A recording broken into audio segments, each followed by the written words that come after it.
ఇస్తున్నాం అంటే చాలా కీలకమైన అంశం కదా. రామకృష్ణ గారు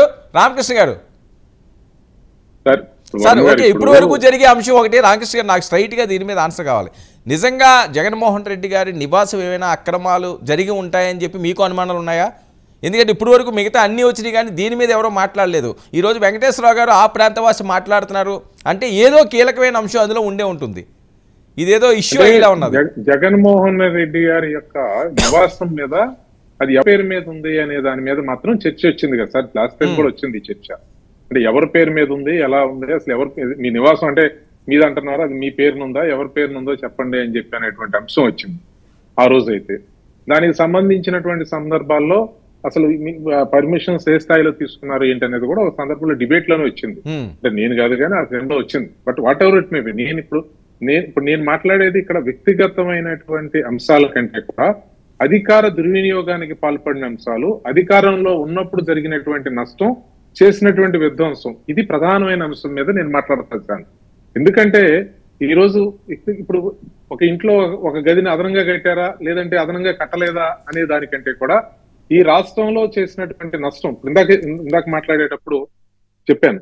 ఇప్పుడు రాష్ట్ర రాజధాని అన్నారు, 3, 6, 8 రాజధానులు చెప్పారు. ఏ రాజధానికి సరైన భవనాలు లేకుండా చేశారు. ఉన్నటువంటి సచివాలయాన్ని మొత్తం అంతా మళ్ళీ బూజులు దులుపుకుని ఇప్పుడు అంతా ఒక్క మంత్రి 5 సంవత్సరాలు, ఒక సెక్రటరీ గానీ 5 సంవత్సరాలు మొహం తిప్పి చూడలేదు. అది అట్లా పోయింది. పోలవరం వెళ్తే పోలవరంలో పరిస్థితి పూర్తిగా అర్థం కానటువంటి పరిస్థితి. ఆ రోజు మంత్రులు ఏం మాట్లాడారు? మంత్రులు గ్యారంటీగా ఇదిగో పలానా టయానికి పూర్తి చేస్తామని అసెంబ్లీలో చిటికలేసి తొడలు కొట్టి మాట్లాడారు. దాన్ని ఇప్పుడు ఈ రోజేమో చేతులు ఎత్తేసి ఏం చేయాలో తెలవట్లేదు, అసలు అది మాకేం తెలవక చేతులు ఎత్తేసామని చెప్పి మరో పక్క చెప్తున్నారు. నిన్న సజ్జల గారు మొన్న చూశాను, ఆయన మాట్లాడుతా 6 నెలల నాడే ఖజానా ఖాళీ అయిపోయింది అని చెప్పి ముఖ్యమంత్రి గారికి తెలుసు, వాస్తవ ఆర్థిక పరిస్థితి తెలుసు అని చెప్పి స్వచ్ఛందంగా అంటే ఈ ఖజానాన్ని ఖాళీ చేసేసాం, అసలు ఈ రాష్ట్రాల్లో ఏమీ లేకుండా చేస్తామని ఆయన చెప్పారు.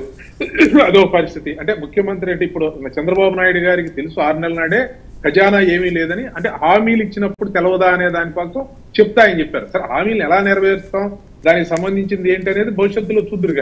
కానీ మీరు ఖజానాని ఈ విధంగా ఖాళీ చేసేసి రాష్ట్రాన్ని అప్పులు ఊపిలో నెట్టేసామని చెప్పి ఈ రోజు అధికారం పోయిన తర్వాత 10-15 రోజులకి స్వచ్ఛందంగానే ఒప్పుకుంటున్నారు.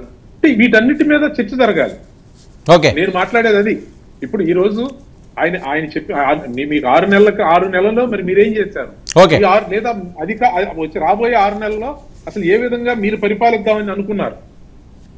అంటే ఈ రాష్ట్రాన్ని విధ్వంసం చేసి ఎవరి దారినాడు సంచులు సర్దుకుని ఎవరింటికి వాళ్ళు వెళ్ళిపోతే రాష్ట్రాన్ని ప్రజలు ఏంటి, రాష్ట్ర భవిష్యత్తు ఏంటి అనేది ఆలోచించుకోవాల్సినటువంటి అవసరం లేదా? వీటన్నిటి మీద నేను ఇప్పుడు మాట్లాడేది అదే సార్.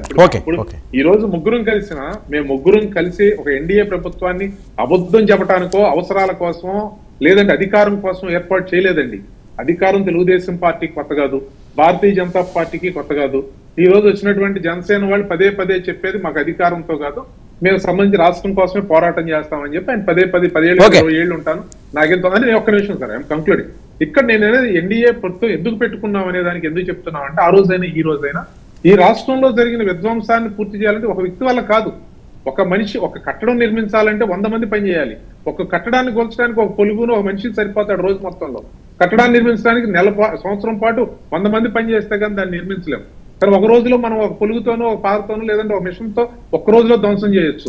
ఈ రోజు జరిగినటువంటి ధ్వంసానికి ఒక మనిషి సరిపోయాడు. కానీ పునర్నిర్మాణానికి 100 మంది చేతులు కావాలి, 1000 మంది యొక్క చేయూత కావాలి, లక్షల మంది యొక్క వెన్నుదన్ను కావాలి, కోట్ల మంది యొక్క మద్దతు కావాలి. అదే మేము ఈ రోజు కోరుతాం, దాని వైపే ప్రయాణం చేస్తాను. ఓకే బాజీ గారు, మీకు ఏమైనా అనుమానాలు ఉన్నాయా? ఎందుకంటే ఇది కానీ ఏదైనా చిన్నదైనా బయటకు వచ్చినా చాలా పెద్ద ఇష్యూ ఇస్తారు. మీకు ఇస్తారు నెక్స్ట్ మీరే. బాజీ గారు ఈ వెర్షన్లో మీ జగన్మోహన్ రెడ్డి గారి నివాస వంశం అన్నది ఆయన అభిప్రాయం కూడా తెలుసుకుంటే నెక్స్ట్ మీరే మాట్లాడేది. కానీ బాజీ గారు మీకు ఏమైనా అనుమానాలు ఉన్నాయా, ఏమైనా రిపోర్ట్స్ వచ్చినాయా? సార్ అక్కడ ఇప్పుడు ప్యాలెస్ నిర్మాణం చేసుకునే టైంలో జరిగినటువంటి ఖాళీ చేసినటువంటి స్థలాలు, అక్కడ తొలగించినటువంటి నిర్వాసితుల యొక్క నివాసాలు ఏవైతే ఉన్నాయో వాటికి సంబంధించి